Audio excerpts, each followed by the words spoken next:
them in person. They're veteran group of receivers.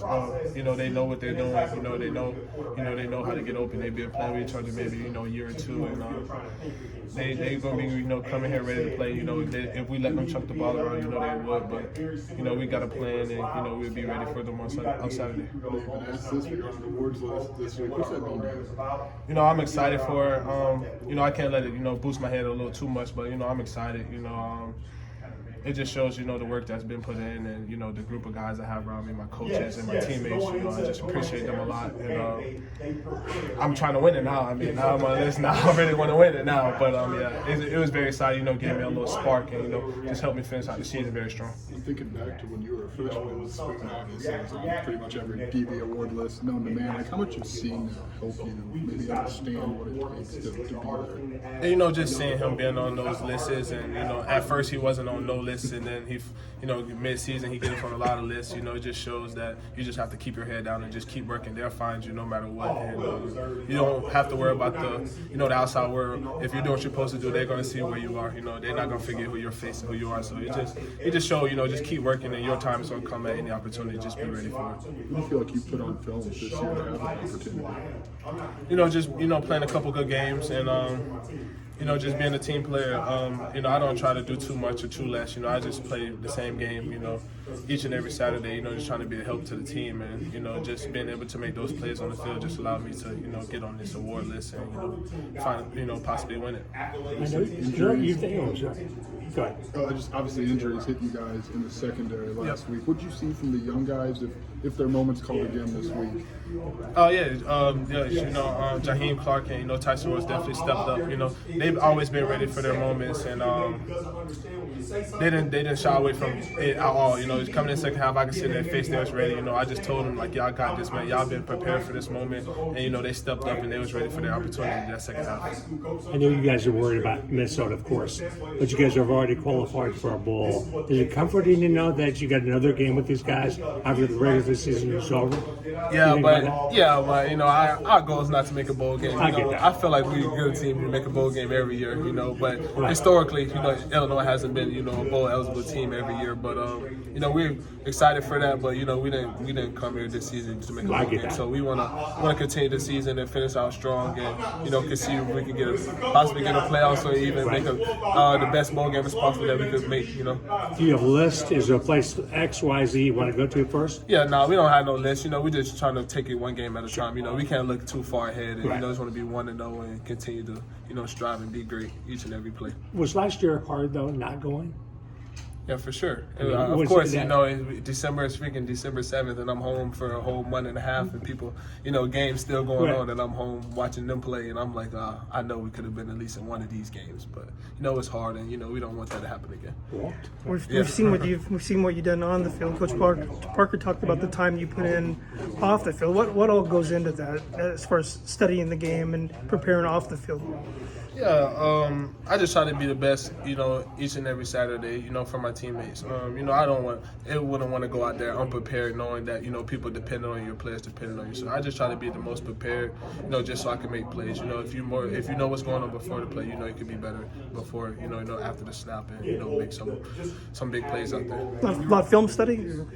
Yeah, for sure, a lot of film study. I try to do that a lot. I'm still learning how to study film the right way, and just a little things that I could pick up on through film. But yeah, I'm growing and getting better at that. But I try to use film study as a way to get it, because I have the athletic ability. But I just want to stay, in that film room to, just be a little bit more ready for my opponents. In your review of the Oregon game, especially those first two drives, were you guys maybe thinking just a little bit instead of reacting, and made you kind of a step slower to those guys, just on how you guys were basically more or less approaching third down? Yeah, we came in with the right plan. We had a little couple mistakes, early in the game that cost us, to go down a little quickly than we wanted to. you know, we just had to fight back and just stay focused no matter what the scoreboard has been. We looked at it, we thought about it. We saw the little things, that we could have made, and the mistakes that we made, and the possible, we could have got them off the field a little earlier, on those third downs and allowed them to, extend drives. But we had to flush that down the drain and get ready for this next team coming in and just want to be 1-0 this year. You mentioned the young corners that stepped up very, but Coach Burke said there's maybe never a moment when you're off the field with those guys during practice that you're not coaching them up. When did you get comfortable maybe taking that kind of that leadership responsibility? Yeah, I could just remember when I was a freshman, or like I was the guy not even a freshman, just not even starting, and I had those guys like Devin Witherspoon, Corn Martin. I just asked them questions and just being able to talk to them about stuff I see out there on the field and maybe get just a little tip or something that can help me play better. And those guys are just want to be coached and want to be, just get knowledge so they could be ready for the opportunity. So when they ask me questions and, just want to get a little extra work or two outside of, practice, I'm just ready to help them because I know their moment's going to come. And like you say, their moment came, against that Oregon game, and they were definitely ready for their moments. And I, could see them continuing being ready when their number get called.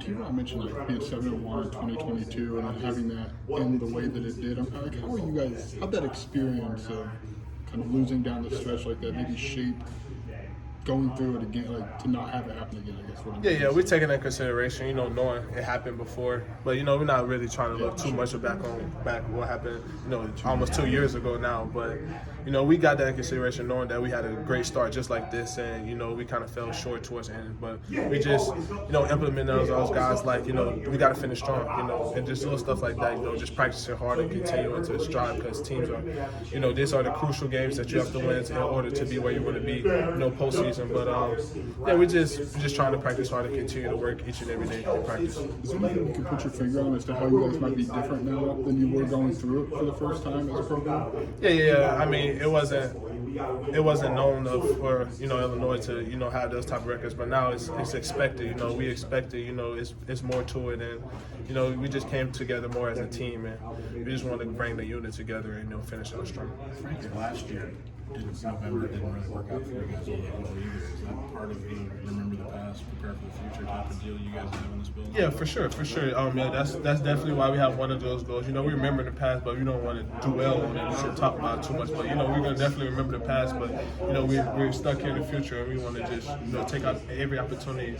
And win each and every game and be one of those. The reason I bring it up is we've heard guys like Dylan and guys like Pat talk about the leadership on those teams, whether it was 23 or 22, there was something missing, and we're going to make sure that doesn't happen. Has that been kind of permeating around the building that there was a leadership at least void in November, especially how we were practicing? I mean, yeah, it could have been, but guys, we just didn't finish how we wanted to.